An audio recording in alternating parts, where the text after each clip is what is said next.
Hello everyone and welcome back to my channel. In this video I will be addressing my unpopular K-pop opinions. I don't care if this trend has died already because I still want to do it and therefore I will. Also sorry not sorry for the robot voice. I am not a native English speaker, so I'm not comfortable with using my real voice, at least yet. Also for some reason I feel the need to add a disclaimer, so here it is. These are just my opinions, not facts. You have all rights to disagree with me. I repeat, not facts, just my personal opinions. I'm telling you these just for fun and my intention isn't to trigger anyone. But if you end up getting triggered, well, it's not really my problem, but I'm sorry anyway.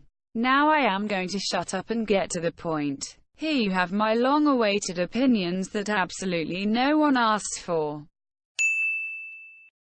Okay, hear me out. All groups are talented and I do have so much respect for groups that don't write or produce their own music, but listen, we gotta give these self-producing groups way more recognition. They literally put their heart and soul into making a song and it takes them so much time and effort.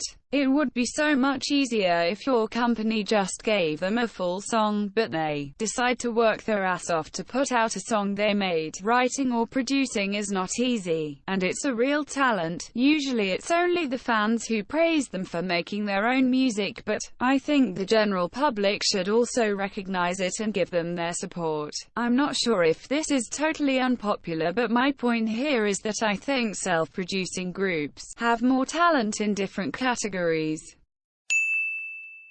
Recently in a lot of these unpopular opinion videos I've heard a lot of people say that either you should only have one ultimate bias or none, or that you shouldn't have multiple biases in a group, etc.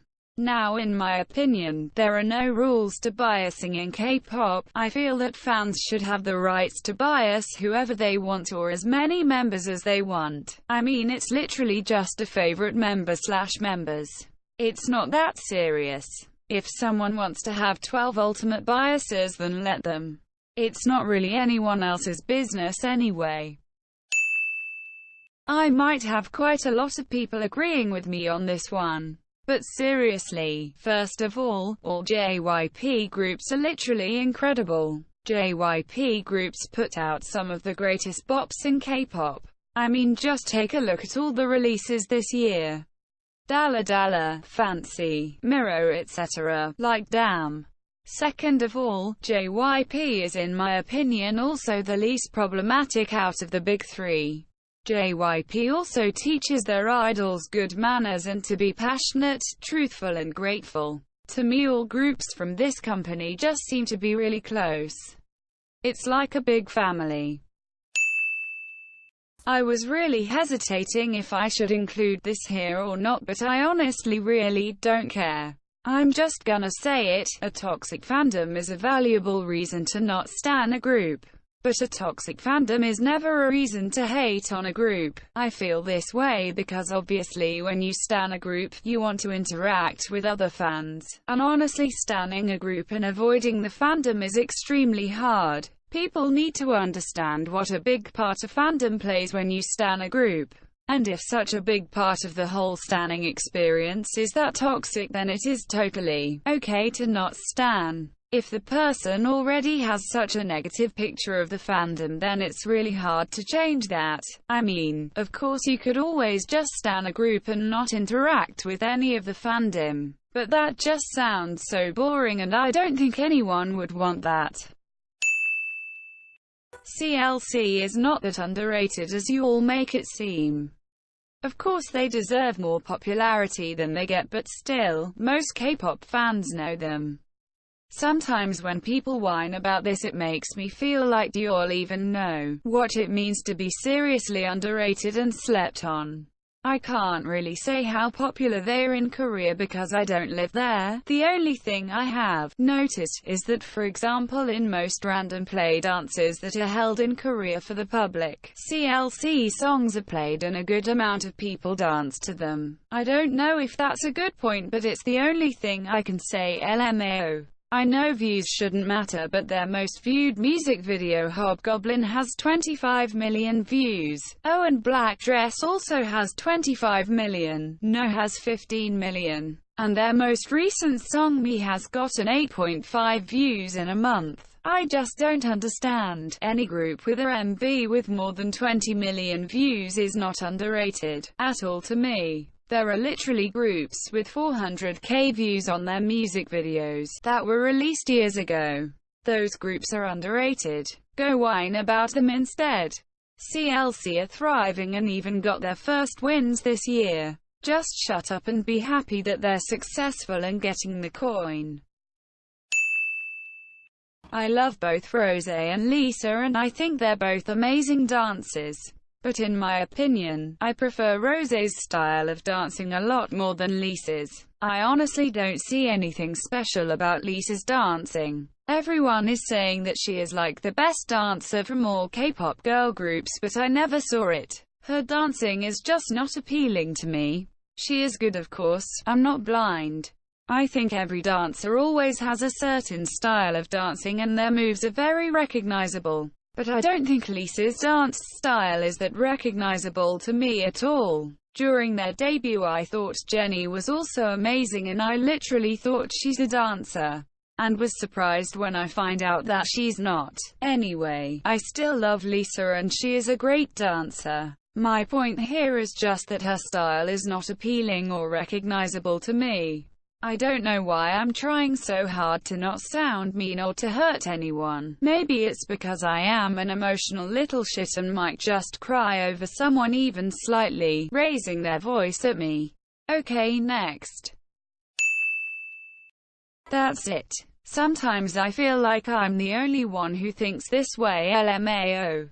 When I heard Bon Bon Chocolate for the first time, I was slightly disappointed.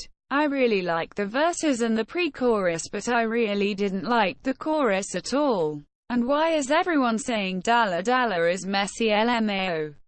I mean, I get that it might sound like that to some people, but it's still so good. I really liked it on the first listen. Like, dude, when Ryogen starts that song with the iconic "People Look at Me," and they tell me, when I heard that, I was already sold. Also, the dance to Dalla Dalla caught my attention a lot more. It's very energetic and fun. Bon Bon Chocolat's dance is also cool, but when I first saw the move in the chorus, I found it a little funny. The song grew on me though, but Dalla Dalla is still my shit without a doubt.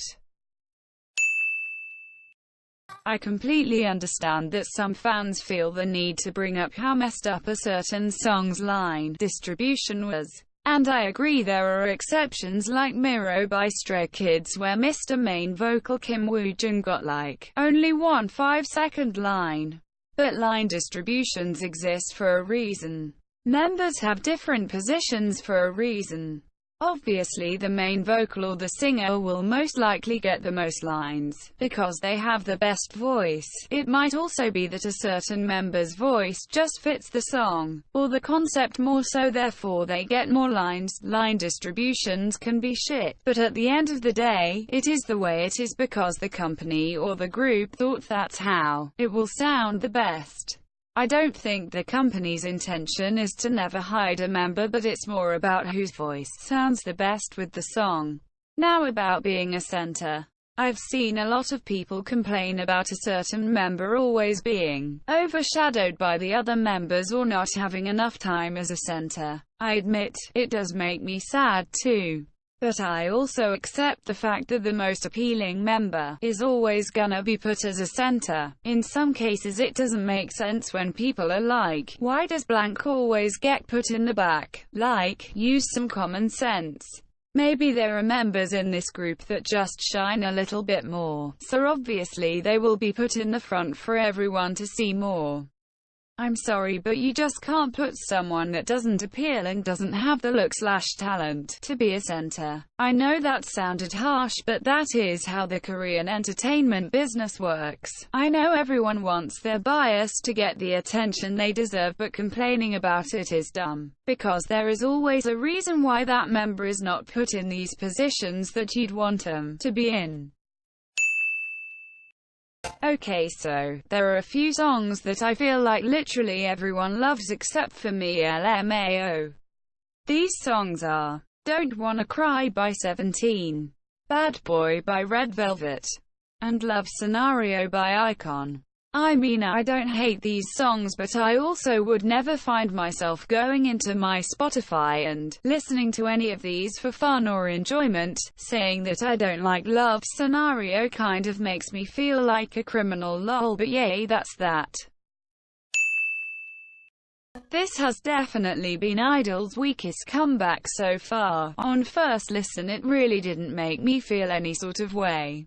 It wasn't very memorable. It has grown on me, but I still prefer their other songs a lot more. I really just had to listen to this song so many times until I even remembered exactly how it went. Anyway, the girls still slayed and looked gorgeous as always. Okay, my lovely friends, those were all my opinions this time. I hope you all had a good time with me. If you want to, then please leave your own opinions in the comments or respond to mine, if you happen to agree or disagree with any. Let's hope this video gets more than 5 views this time, ha ha ha ha ha ha. If you all want, I'll be sure to make a part 2 sometime in the future. Okay, now it's time to say goodbye. Remember to like and subscribe if you enjoyed. If you didn't enjoy, then don't, and I'm sorry.